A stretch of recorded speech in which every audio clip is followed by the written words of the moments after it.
learn Krishna consciousness in a methodical way.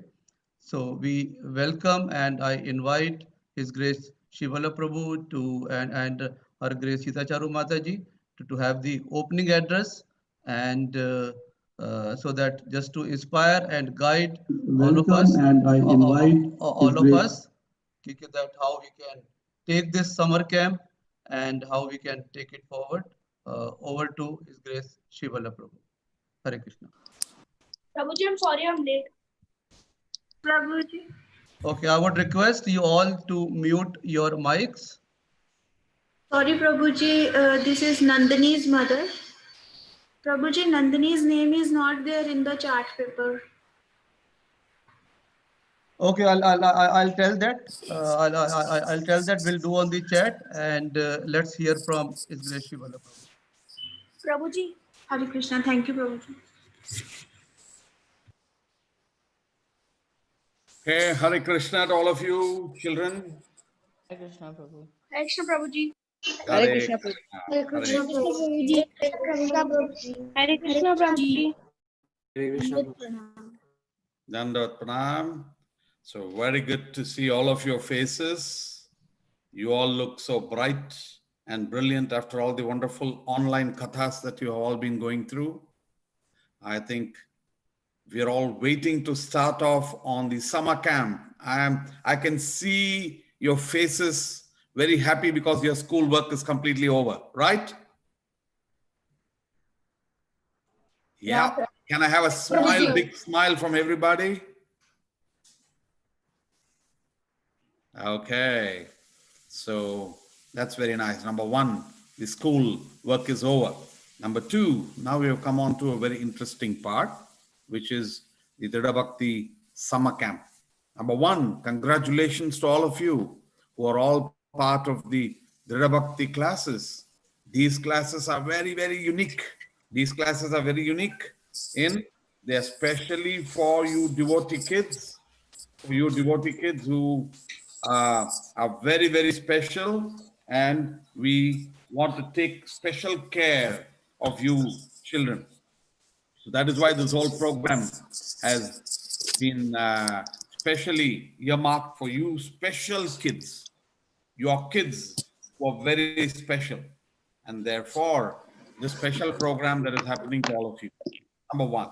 And I think you've all been exceptional students, and you've all been not just attending a class and learning, but you've been learning how to speak, how to read, how to understand Srila Prabhupada's books, how to sing, how to do bhajans, how to reach out to your other friends. And I'm sure you will all have attended yesterday His Holiness Jayapataka Swami Maharaj's address to all of you.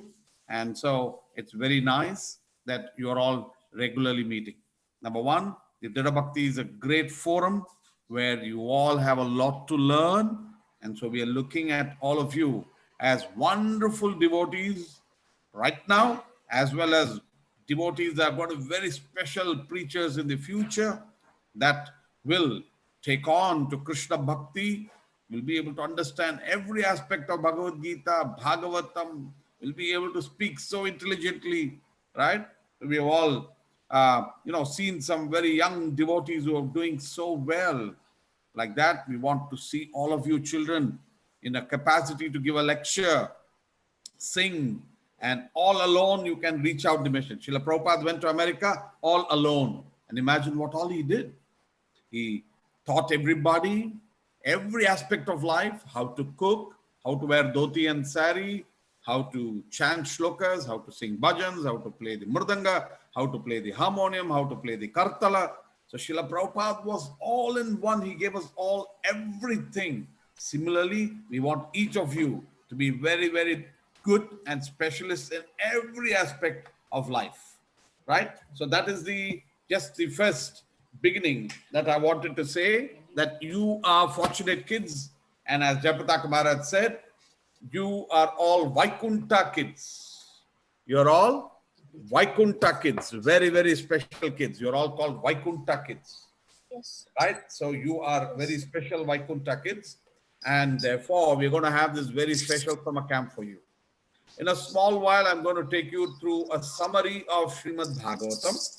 because in this summer camp, in addition to so many things that you're going to do, you are also going to, many of you going to present different topics or stories from Srimad Bhagavatam for the benefit of others. So this is a learning for you and a learning for all the others also. Therefore, I wanted to give you a background of what Srimad Bhagavatam is. So before I start, I thought I would also request my wife to say a few words, and then I will get on to the main topic of the day. Here is Sita Charu Devi Dasi Ma. Hare Krishna, all of you. Good morning. All of you had Krishna breakfast? Mataji. Yes, Mataji. Hare Krishna Mataji. Hare Krishna Mataji. Your voice is chopping. Lovely to see you all. I think we are going to have, I'm very thankful to Rajlila Nath Prabhu and Shama Mohita Mataji and all the other organizers of this Drida Bhakti summer camp session. And thankful for the reason because they've taken a great trouble to take care of your health also this time. So we are going to have yoga sessions. So it's kindness of Brajalina Nath Prabhu to give me an opportunity to have an dynamic physical activity through yoga. So I just thought, let me quickly be ready. How prepared you should be with your yoga session is, firstly, I want everybody to be on time, definitely. And you will not be watching me do, you have to do the yoga poses, okay? I'm not going to show some magic or some circus here. Gymnastics. So gymnastics here. So I want all of you to be prepared, and I want you to wear some comfortable clothes that is easy for you to stretch, no skirts, no thing. You can wear some t-shirt and a nice tight pants, which is good, so that you can give that maximum stretch when we are doing stretching exercises. We will be doing more dynamic activities, so I want all of you to participate properly. The most important is I want you to most important is I want you to hear me properly when I'm saying an instruction, because it's a very virtual class.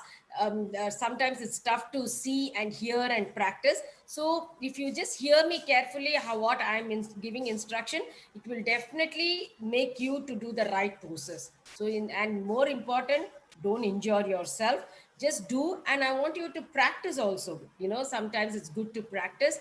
So my classes will be completely Ashtanga Hatha Yoga style, which is, it will be a series of various asanas put together, and we will practice with some energizing activities and also some balancing breathing exercises like pranayama. So the most, and definitely what you should all be doing is, you should have a very, very light stomach. If you're going to have your breakfast, please have it very early. At least I need about 2 hours gap before you start doing yoga practice. Okay. I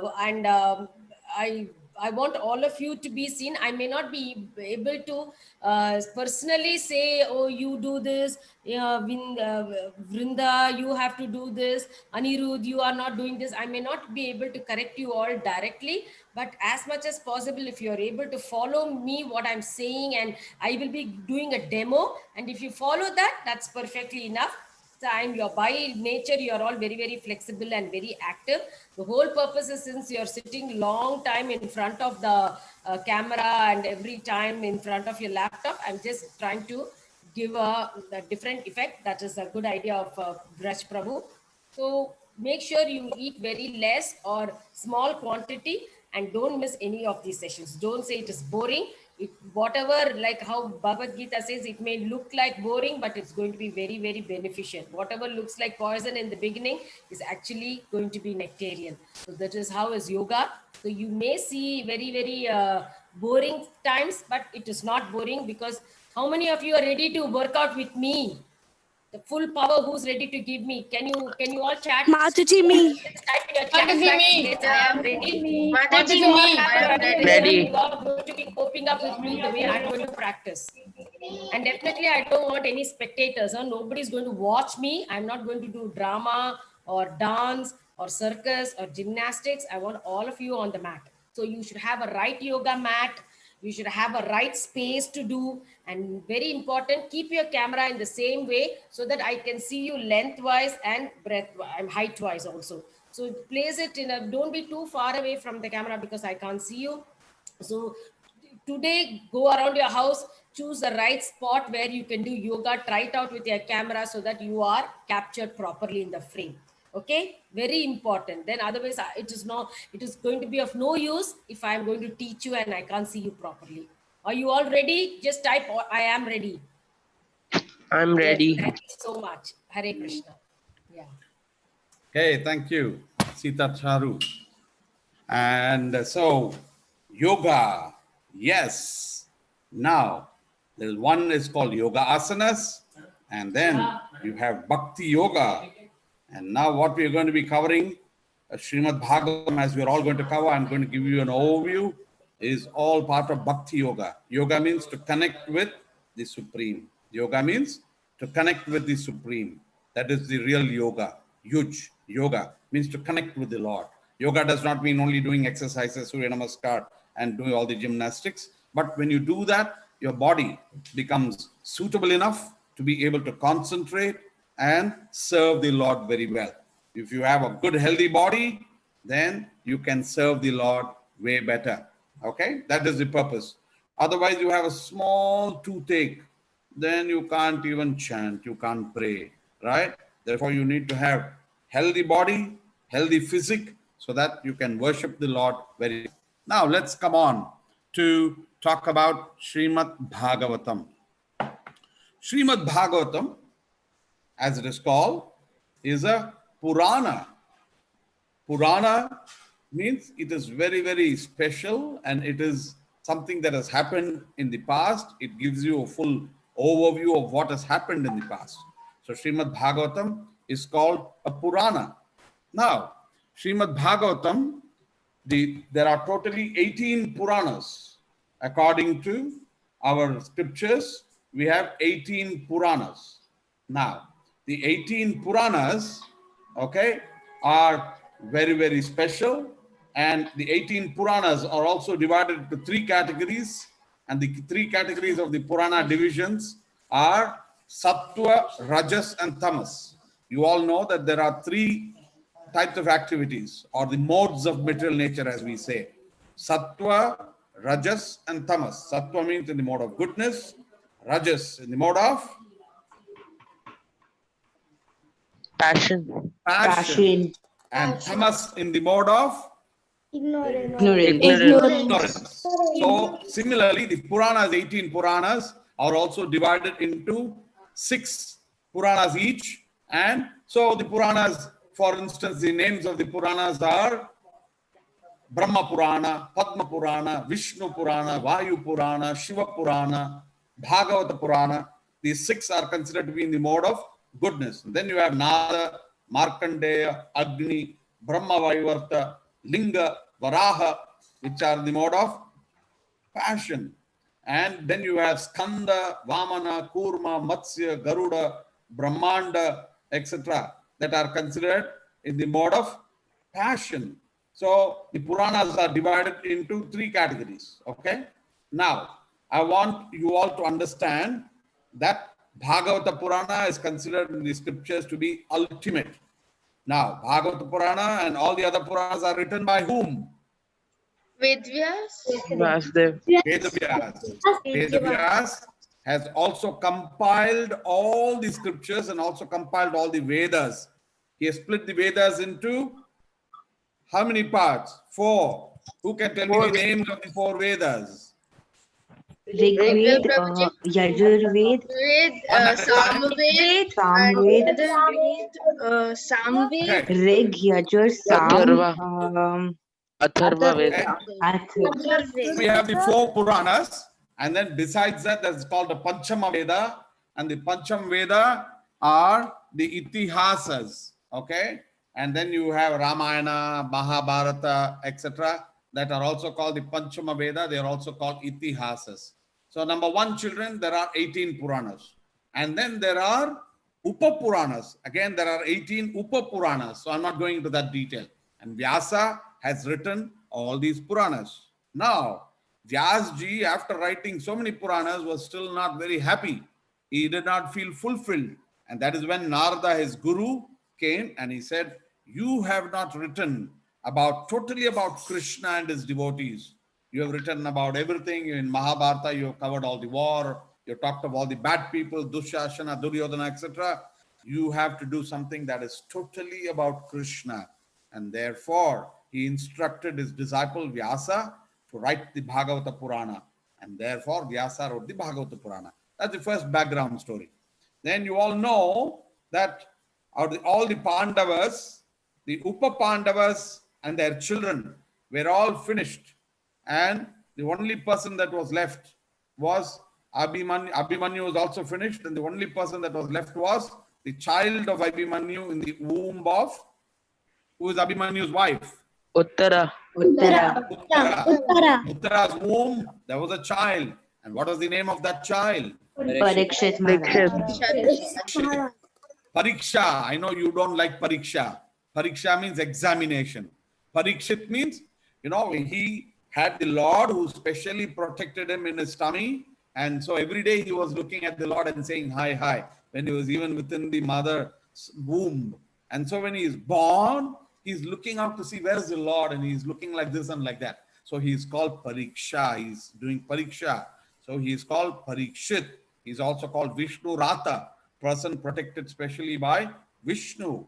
Now, Parikshit was a great king, was emperor of the entire universe. But one day we all know the story of how we went to hunt, and there he was thirsty. He went to the ashram of Shamika Rishi, and then he saw that Shamika Rishi was in Samadhi, but he was not in a mood. He was not in the right spirit because he was hungry. And so he took a dead snake and put it around the neck of the Rishi, because the Rishi, did not even wake up to offer him water. And then when he went back to the kingdom, the son of the Rishi was already there, and he understood, though he was not in that scene, he understood that Parikshit has done it. And so he cursed Parikshit to die within 7 days by the bite of Takshaka. At that time, when Parikshit went back home to his palace, he sat down. Then Shamika Rishi had already woken up from his samadhi. He understood his son has cursed him. So he came running to meet the king, to warn the king that my son has cursed you. He is a Brahmana. My son is a Brahmana. He has cursed you, and therefore I can't remove the curse. But at least I can tell you that the curse is there on you, that you will die in 7 days. Children, philosophically we say, none of us have any notice how long we are going to live. Nobody can say we're going to live until we are 100, 120, 80, 60, 40, 20. None of us have any guarantee. Therefore, every day you have to spend properly in doing your sadhana. Waking up on time, having a nice bath, applying a nice tilaka, sitting in front of the altar, chanting a few names of the Lord. And so this is a very important activity for all of us to do. Reading Bhagavad Gita, Bhagavatam, eating Krishna Prasad every day.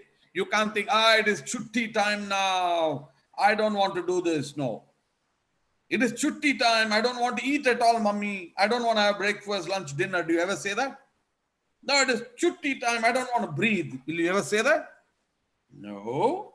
You have to breathe. You have to eat. You have to drink water. Like that, this becomes a daily activity for all of us children, that we all have to do this. Now you do it quickly.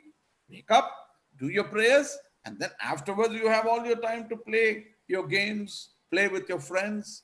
These classes, Dhrida Bhakti classes, now the camp is also only for a few hours every day. Your schools were torturing you for 8 hours. Here these classes are much smaller, only for a few hours. Attend these classes, think about it, prepare, and then enjoy. Learn how to cook. Help your mummy. Learn how to cook. Cut vegetables without cutting your fingers.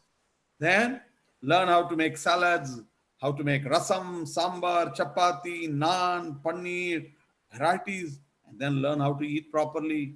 And then spend some time with your father and mother and ask your father, Papa, can I be of any help? Can I do any office work for you? Papa, will you take me to your office one day?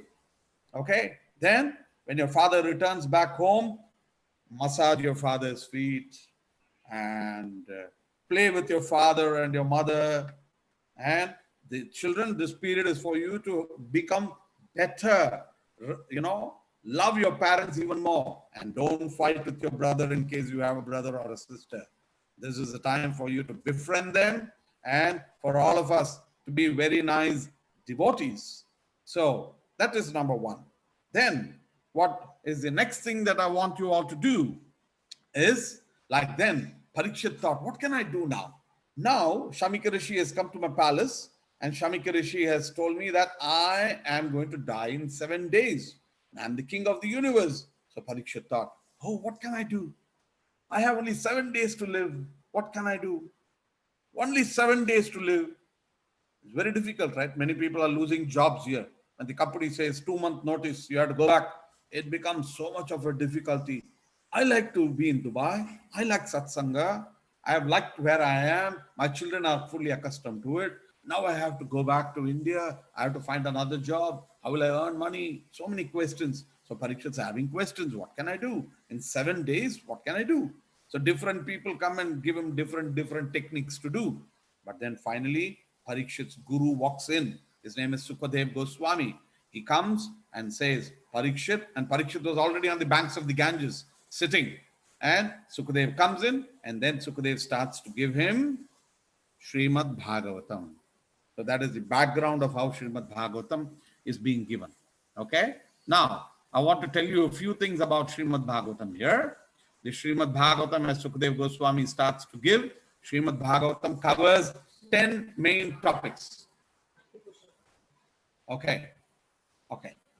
Tell Maharaj, I'll just call him in 10 minutes. Okay. Okay. Srimad Bhagavatam covers 10 topics. The 10 topics are Sarga. Sarga means creation. Who is the creator of the entire universe? Who? Krishna. Yes, Krishna is the first creator. And then the next creator is called Visarga, secondary creation. That is done by Brahma. Then the third is Sthanam. That is, what is the position of living entities in the various planetary systems? How are they? Poshanam. The Lord then thinks about how to protect devotees. That is called Poshana. Poshana means to protect, nourish. And then Uti, and how we will be inclined to act, and how we will, think about how we can serve the Lord. And then it's called Manvantara, the time of Manu, how we can serve according to rules, regulations of Manu. Then Ishanukata, the beautiful stories about Krishna and his devotees, is called Isha. Isha means Krishna. Ishwaraha, you have heard, right? Ishwaraha Paramaha Krishna. Isha means the Lord. And you will understand about the Lord as incarnations as devotees. And then Nirodha. Nirodha means annihilation, means complete destruction of the universe, and how the universe is finished off at the time of Pralaya. And then Mukti. Mukti means liberation. And finally, Ashraya, the supreme shelter. Who is that supreme shelter? Krishna. He is the supreme shelter for all of us. Of course, we take shelter of our Guru, and then we get the mercy of Krishna. But Krishna is a supreme shelter. These are the 10 topics of Bhagavatam. I will send it to you all. Prabhu can share it with you. Then, Maharaj Jada detail, birthplace date, Ama, ada vodane eduthu Ranga kanpu, get him to get the Iyengar Mama to do it. I will talk to you. Right. Sorry, I was just interrupted by a call from His Holiness Bhakti Purushottam Swami Maharaj. His Holiness Bhakti Charu Maharaj is in a serious condition, so we are looking at doing some special prayers. That is why I got distracted. Sorry about it. Coming back, the 10th topic, the 10th subject of Srimad Bhagavatam, which is called Ashraya, the supreme shelter, Krishna, is most important. And it is this Ashraya which supports all the other 9 topics. They are all called Ashrita. Ashraya means we surrender unto Krishna. So that is a very important topic. Then, as the Bhagavatam starts, now Bhagavatam is divided into 12 skandhas, which is called cantos. Srimad Bhagavatam has got 18,000 shlokas. In the 18,000 shlokas, the 10th canto of Srimad Bhagavatam has got 4,000 shlokas. It's the biggest. Now, the 12 cantos of Bhagavatam is also represented by the various limbs of the Lord. Children, when we go to the temple to have darshan of the deity, you don't first, see the face of the deity. Yeah, we You see have the to feet. learn to start by seeing the lotus feet of the Lord. And then gradually you raise up to see his limbs, his knees, his thighs, his navel, and then his chest, his arms, his neck, his face, his head. So that is how you gradually have to see Krishna and his beauty. When you go to any temple to have darshan, you should look at every aspect. Not just look at the face of Krishna, say hi. No, you should look at what he's wearing in his feet. Okay, what dress he's wearing, how is his navel, and then how is his chest broad, how are his two hands, what is decorated in his hands, what is he holding in his hands, his beautiful neck where he is wearing beautiful garlands. Then you see the beautiful lips, the nose, the ears, the face of the Lord, the head, what is his mukuta, hairstyle, etc. That's how you see. So Srimad Bhagavatam should also be read in that way, gradually rising from the lower. The first two cantos of Bhagavatam represent the two legs. The next two chapters represent the two thighs. Then the fifth represents the navel. Then the sixth represents the chest. Then the seventh and the eighth represents the two hands. The ninth represents the face. Then the 10th represents the beautiful face of the Lord. And so similarly in this way, the face, the neck, neck, and then the face, and then the head. So, and the entire region of the face. So these, how the Bhagavatam is, what this says is you have to start reading Bhagavatam from the beginning, not just jump into the face. Therefore, people are told to read Bhagavatam from the beginning. Now, you are all children. You will be able to pick up various stories of Srimad Bhagavatam from different places. That's okay. But when you grow up, at least, you should learn how to read Bhagavatam from the beginning to the end. As is in Bhagavad Gita, Bhagavatam is also written in a nice shloka form. And you have to learn. You are all fortunate because in Bal Utsava, we teach you how to recite many shlokas. Bhagavatam basically, when Sukadeva came, there were 6 questions that were basically posed to the Guru. The 6 questions are, what is ultimate benefit of mankind? What is best for men, for all of us? What is the essence of all the scriptures? What is the sara of all the scriptures? How do you get the essence of the scriptures? And for what reason did the Lord take birth from Devaki? Then can we hear about the wonderful deeds of the Lord? He took so many incarnations, so many forms. He took so many 24, Dashavatara, so many forms he took. And then what? And he took also the forms of Brahma and Rudra for the purpose of creation and maintenance and destruction of the universe. What is that? How can we know? Can you describe the activities of his incarnations within this universe?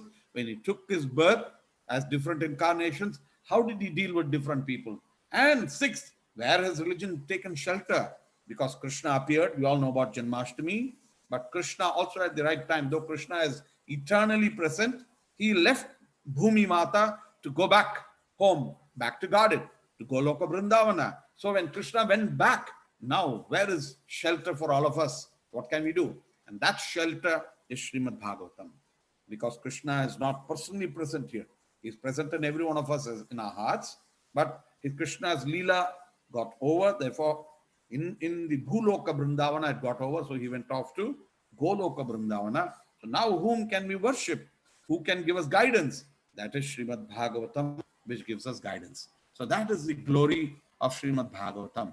So I've given you a view of various aspects of Srimad Bhagavatam. The Bhagavatam itself says, Dharma projita kaitavatra paramo nirmatsranam satam vetyam. These are all shlokas you have to learn. But there's one shloka that you have learned in the past. Nimna ghanam yata ganga devanam achyuto yata Vaishnavanam yata shambhuhu purananam idam tata. This Bhagavatam is supreme. Just like out of all the rivers, Ganga is the supreme. Out of all the gods, Krishna is the supreme personality of Godhead. Out of all the devotees, Shiva, Shambhu is the supreme. Similarly, of all the Puranas, this Bhagavata Purana is supreme. This Bhagavata Purana, Dashma Skanda, starts with the appearance of Krishna, and it talks about the Leela of Krishna in his Balya, Pauganda, Yavana, in different times, different activities that Krishna does, how he relates to the different demons. Right from very few days after Krishna was born, Kamsa started to send demons, Putana to Shakatasura to Dhenukasura to so many asuras. You will all learn, and I'm sure the children will pick up various stories from Srimad Bhagavatam. Srimad Bhagavatam is beautiful, fully story. Bhagavad Gita is like a full philosophy. Bhagavatam gives the story of Krishna and his devotees with a lot of philosophy. And Chaitanya Charitamrita, which is also very important for all of us, dear children, also quotes a lot of verses from Srimad Bhagavatam. Chaitanya Charitamrita gives us all an overview of how we as devotees, because Lord Chaitanya, why did Krishna take the form of Chaitanya? He wanted to relish how Radha loves him, and he wanted to know how devotees love him. So he took the form of Lord Chaitanya as a devotee, and Lord Chaitanya came to teach us how to worship Krishna. And so Chaitanya Charitamrita gives us a lot of hints as to how we should learn from Bhagavatam and Bhagavad Gita and worship Krishna. So for us as Vaishnavas, the main scriptures are Bhagavad Gita, Srimad Bhagavatam, Chaitanya Charitamrita. So you are going to, during the sessions, have Srimad Bhagavatam, various topics that you children are going to speak. Now keep in mind one other thing. Who benefit by hearing Srimad Bhagavatam? Like the beginning of the Bhagavad Gita, there is the Bhagavad Gita Dhyana Shloka. It says, Sarvopanishado Ghavo, Dogda Gopalanandanaha, Partho Vatsaha Sudhir Bhokta, Dugdam Gita Amritam Mahata. What does it mean? Sarva Upanishado Ghavo. All the scriptures are like a cow. Dogda, the person who is milking the cow is Krishna, Gopalanandanaha. But the cow does not milk without a calf. So Partho Vatsaha. Vatsa, the calf. The calf is brought. First the calf suckles and drinks some milk, and then the calf cannot drink it all because the cow creates so much of milk, and then the rest of the milk is dugdham, and that milk is Gitamrita and Sudhir Bhokta, and the milk which is distributed to all of us who are all the beneficiaries. We are all hearing Bhagavad Gita. Similarly, when some Bhagavata Katha is happening, there are three people involved, right? So one is the person who is speaking, the person, all the persons who are listening. It is benefiting everybody. It benefits the listeners, it benefits the speaker.